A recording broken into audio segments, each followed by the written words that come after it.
Again is the assassination of Malcolm X and Dr. Martin Luther King. And Dr. Baldwin, before we had our second commercial break, we promised that we would give you an opportunity to sort of give us some additional information about the assassination of Dr. King. Of course, Dr. AAl-Hadid will sort of feed in off that. Yeah, I wanted to pick up on a point that Dr. AAl-Hadid made about the possibility of the two men coming together. There are two reports about what happened in the weeks prior to Malcolm's assassination. Dr. Kenneth Clark, the black psychiatrist, and also William Consular, who was a civil rights attorney. Both men reported that Malcolm and Martin had scheduled a meeting for February 23rd, 1965. And of course they were to meet in Dr. Clark's office at City College there. Perhaps discuss the future course of the movement, because Dr. King at that time was interested in moving from the north to the south into places like Chicago and perhaps even Harlem to deal with slum conditions and education and other problems that were confronting the inner cities. As Dr. AAl-Hadid pointed out, Malcolm was assassinated on February 21st, 1965, 2 days before that scheduled meeting. And one wonders what would have happened had they had the chance to really meet and talk and to sort of map strategy for the future. I think that too had some influence on the assassination, certainly of Malcolm X, because the meeting was planned about 2 weeks in advance of the assassination. And of course, there was no way that the power elite could allow these two forces to come together in the struggle. I mentioned also before the break that about these two schools of thought on King's assassination.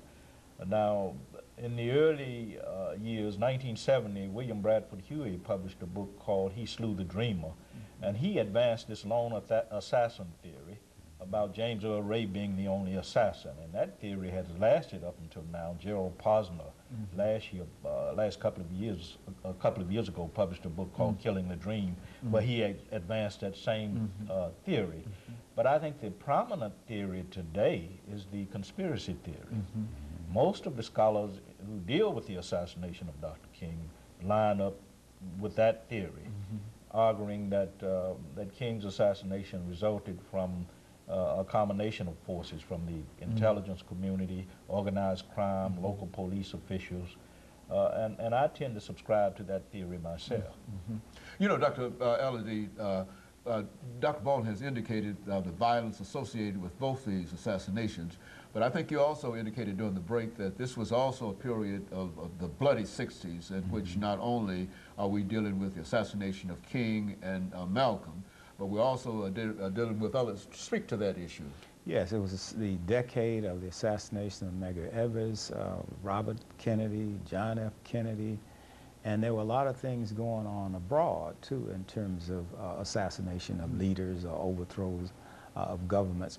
King made a statement. He said that the bombs dropped in Vietnam explode in America in inflation and depression and economic injustice. And he also said that he'd come so far that he could not, at this point, segregate his morals, that justice is indivisible, that violence in Vietnam is morally wrong, and violence in America is also morally wrong. So I think that both men were moving toward an international interpretation and understanding of the problem. In '64, Malcolm made the pilgrimage in April, and that same year, in December, Dr. King received the Nobel Peace Prize. So both of them were anointed as international statespersons. So when they came back into America, they had the power of that. King became a threat to the intelligence community at the point in which he received the Nobel Peace Prize, because they knew at that point that whatever he said was basically the word, and people would respond to it. Another thing you have to understand, too, is that King, too, was shifting from race to class. His last movement was the Poor People's March on Washington, and in the interim period, he was working with the sanitation workers, which was a class issue. Even though there were black men involved, it was fundamentally a class issue. Organized labor was involved in that, unions were involved in that, and Malcolm was also dealing with economic issues. he was approaching it from a Pan-African standpoint. He was approaching it from an anti-colonial or anti-imperialist standpoint. Dr. King's anti-imperialist position was against the war in Vietnam.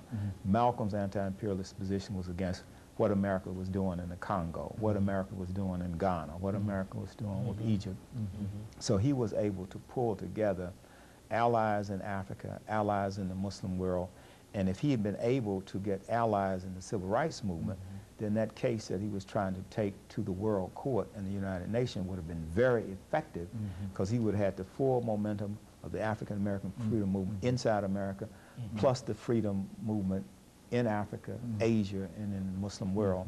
And at that time, you know, a lot of the African countries were becoming independent. They were becoming members of the United Nations and had a voice in the United Nations.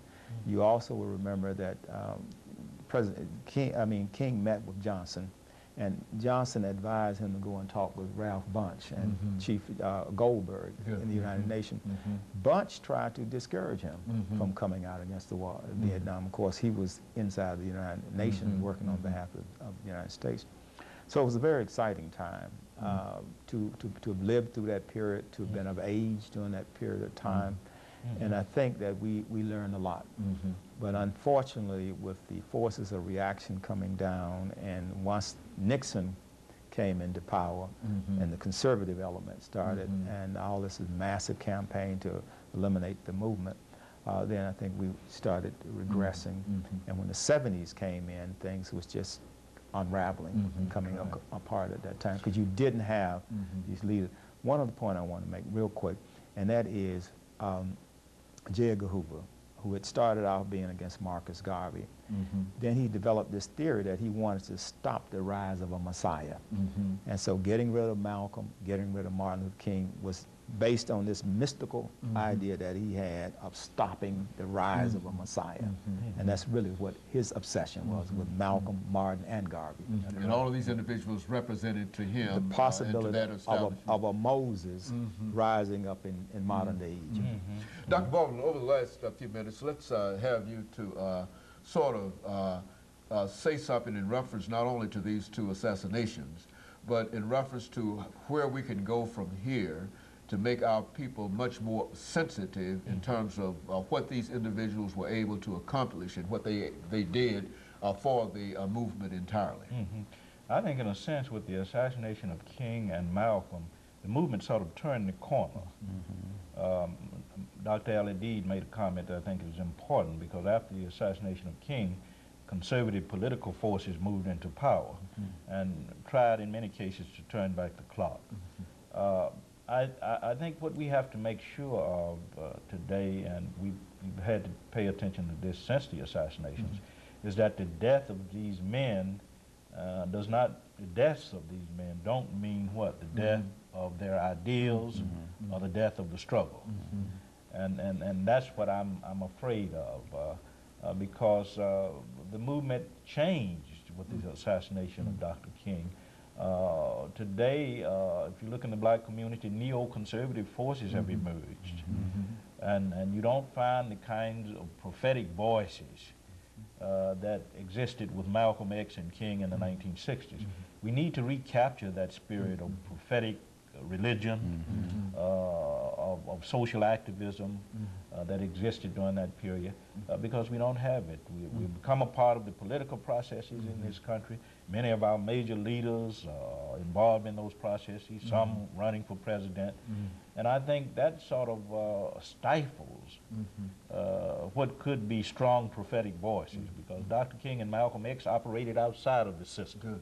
Because they felt that once they became a part of the system, they couldn't be as prophetic as they would be outside of the system. So I think we need to recapture that spirit of prophetic religion that they brought to us, that sense of the need to be involved in struggle, that culture of resistance, as one scholar calls it. And of course, I would imagine that both of you, during this last half minute that we have here, both of you would encourage individuals to become involved in the celebration of Dr. King's holiday, the birthday of Dr. King, and all of those other activities, just for the whole sake of not only remembering what has happened, but also, as the two of you, I think, have indicated, for laying the foundation so that we might be able to move forward. And of course, let me thank you, Dr. AAl-Hadid and Dr. Baldwin, for another excellent show, because I think that in simply voicing information in reference to these two great leaders will sort of bring them together and make us have a better understanding of some of the things that they attempted to accomplish. And of course, let me encourage our audience to tune in again next week for another informative edition of Comments. Thank you and good morning.